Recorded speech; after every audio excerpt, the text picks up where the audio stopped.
अस्सलाम वालेकुम नाज़रीन, मैं हूं गुलाम अब्बास शाह और आप देख रहे हैं मेरा यूट्यूब चैनल। और मेरे साथ इंतहाई खास मेहमान आज जुड़ी हैं डॉक्टर मासूमा अनवर। आप सब बिल्कुल इनको जानते होंगे और हाल ही में इनका एक गाना रिलीज हुआ खत के नाम से, और वह सोशल मीडिया पे खासा वायरल हुआ है। सोशल मीडिया पे आप देखें तो हर तरफ खत के ही चर्चे हैं।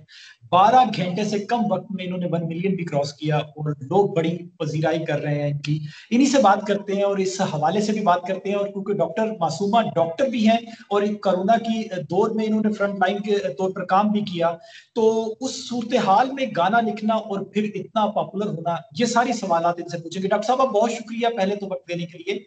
अच्छा डॉक्टर अस्सलाम साहब, अब मैं वालेकुम जी। आपसे सिर्फ ये पूछना चाहूंगा कि ये खत आपका काफी, लगभग मेरा ख्याल है कि 3 साल के गैप के बाद कोई गाना आया है, तो जी जी। इतना टाइम कहाँ पे बिजी रही और क्या इसी की तैयारी चल रही थी, इसी प्रोजेक्ट की, और उसके बाद अब आया तो आप जो पजीराई मिल रही है उसको कैसे देख रही हैं?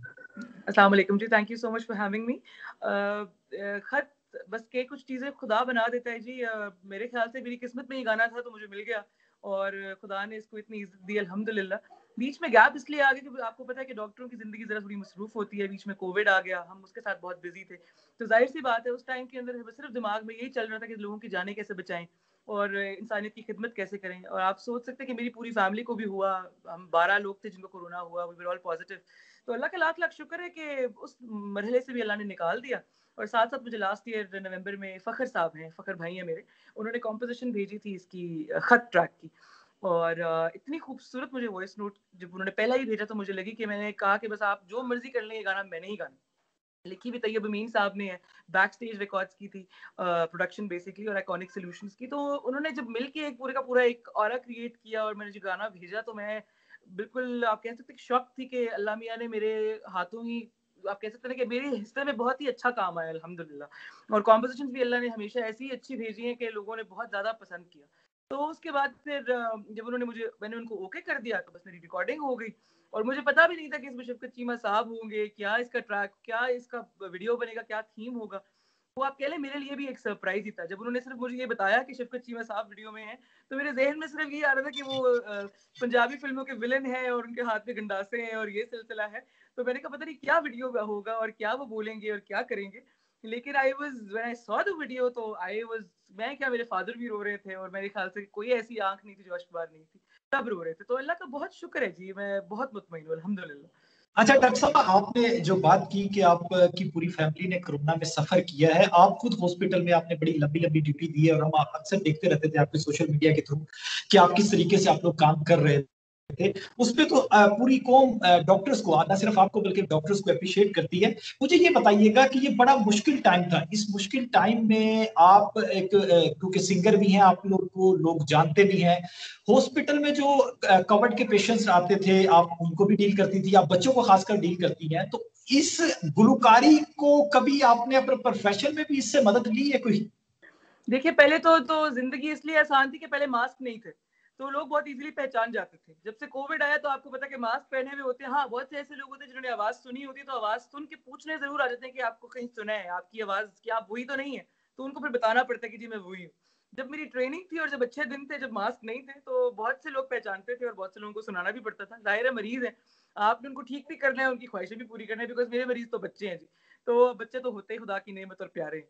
तो फिर जब भी किसी ने फरमाइश की है तो हमेशा बेशक मैंने सरगोशी में ही सुनाया हो लेकिन मैंने सुनाया ज़रूर। अच्छा, अच्छा डॉक्टर साहब, एक सवाल अभी जब मैंने आपके से मैंने मेरे ऑफिस कुलीग हैं, जब मैं बात कर रहा था कि मैंने अभी रिकॉर्ड करना है, तो उन्होंने सबसे पहला सवाल किया कि ये रेशमा की बेटी है ना? तो मैं आपसे ये सवाल जरूर करता हूँ आपकी तरफ कि आप इसका जवाब दे दीजिए, क्योंकि मैंने तो वहां पे जो भी बोला, आप बता दीजिए आप देखने वालों को कि आपका रेशमा जी से ताल्लुक क्या है? बिल्कुल जी, मेरा रेशमा जी के साथ कोई भी ताल्लुक नहीं है, लेकिन इसलिए मुझे बहुत ज़्यादा उनसे एसोसिएट किया जाता है कि मेरी आवाज़ शायद उनसे बहुत मिलती है। और मैंने उनके जब कवर्स किए तो वो बहुत ज़्यादा हिट हुए, बहुत मकबूल हुए। और शुरू में जो एक सर्कुलेट की थी न्यूज़ पूरे मीडिया पे, उन्होंने कहा था जी भई रेशमा जी की बेटी आ गई है मीडिया पे। तो फिर मैंने बहुत से लोगों को बताया जी मेरी एक अदना सी माँ है बेचारी, आलिया अनवर उनका नाम है। और सारी ट्रेनिंग उन्होंने की है। जितना कुछ मैंने आज तक अचीव किया है वो सब उनकी वज़ह से। आपको पता है माँ की दुआ के बगैर तो कुछ नहीं होता। लेकिन रेशमा जी का भी इसलिए मैं ज़िक्र इसलिए करूँगी क्योंकि उन्होंने अपने लाइव शोज़ में बैठ के भी मेरी तारीफ़ की हुई है और मेरे लिए इससे बड़े ऑनर की कोई बात नहीं है। लेकिन लोगों को मैं यही कहना चाहती हूँ कि मैं उनकी बेटी नहीं हूँ। लेकिन आप कह लें हाँ म्यूजिक के हवाले से शायद मैं उन्हीं की बेटी हूँ, क्योंकि उन्हीं के फुटस्टेप्स फॉलो कर रही हूँ और उनकी कवरेज भी मैं करती हूँ। बड़ी बात है। अच्छा, आपने अपनी वालदा का जिक्र किया, आपने कहा कि उनसे ट्रेनिंग ली। आपकी वालदा भी गाती हैं क्या? उनको शौक है या उन्होंने आपको क्या सिंगिंग में ट्रेनिंग दी है? बाकी तो मामलात में, रहन सहन में, जाहिर बात है माँ का किरदार होता है अपनी औलाद के लिए, हर तरह से रिफ्लेक्शन होती है औलाद उनकी। तो जी। सिंगिंग के हवाले से स्पेसिफिकली क्या उनको भी शौक है? मेरी मदर की आवाज़ बहुत अच्छी है जी, और उनको बचपन में बहुत शौक था मंजरे आम पे आने का, गाने का। लेकिन आपको पता है कि एक अब तो हर चीज़ इतनी आपने कंडीशन कर दी है ना कि हर चीज़ के लिए आपने एक जगह बना दी, और लोगों के लिए बड़ा, लोग कहते हैं कि अच्छे-अच्छे एजुकेशनल लोग भी आ रहे हैं इस फील्ड में। उस ज़माने में लोग शायद इसको इतना अच्छा नहीं समझते थे और इस प्रोफ़ेशन को इतना अच्छा समझा नहीं जाता था। तो मेरी मदर को इतना बूस्ट नहीं मिला, इतनी मेरे नाना-नानी ने उनको इस हवाले से बिल्कुल भी सपोर्ट नहीं किया। लेकिन जब उन्होंने मुझ में टैलेंट देखा तो आप कह सकते हैं कि 4 या 5 साल की उम्र में मैंने अपनी पहली पंजाबी की नात पढ़ी हो, और तब उन्होंने वो टैलेंट देखा मुझ में और उन्होंने प्रॉपर ट्रेनिंग शुरू कर दी। जितने भी कारी साहिबान और बड़े-बड़े लेजेंड्स जितने नाम हैं, सबकी ट्रेनिंग जितने भी हैं बड़े-बड़े नाम, उस्ताद गुलाम अली, बड़े गुलाम अली, ज़ाहिदा परवीन, शाहिदा परवीन, जुम्मन खान, रेशमा जी का ट्रैक मैंने आज तक सुना नहीं था, बिकॉज़ वो ट्रैक्स मेरी मम्मी गा के मुझे सुनाती होती थी और फिर मैं वही मोल्ड करके अपने हिसाब से गाती थी। तो बाद में जब मैंने सुना और मैंने देखा कितनी सिमिलैरिटी है आवाज़ में, तो आई वाज़ शॉक्ड। तो ये सब क्रेडिट उनका है जी, मैं क्या कह सकती हूँ कि अच्छा मैंने अच्छा, पहले यहाँ पे डॉक्टर साहब एक सवाल पैदा होता है।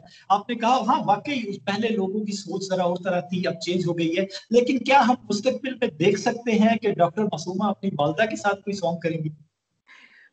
मैं तो बहुत कोशिश उनकी, मैं तो हमेशा ही उनको कहा है, वो तो आपको मैं बताऊँ कि टीवी चैनल पे भी नहीं बैठती हैं। मेरे शोज़ में बैठ के पीछे बैक स्टेज रो रही होंगी, लेकिन मंज़र आम पे नहीं आती है। तो मैं इंशाल्लाह ताला पूरी कोशिश करूँगी कुछ ना कुछ उनके साथ ज़रूर करूँ, ताकि मेरे लिए भी एक यादगार रहे, उनके लिए भी रहे।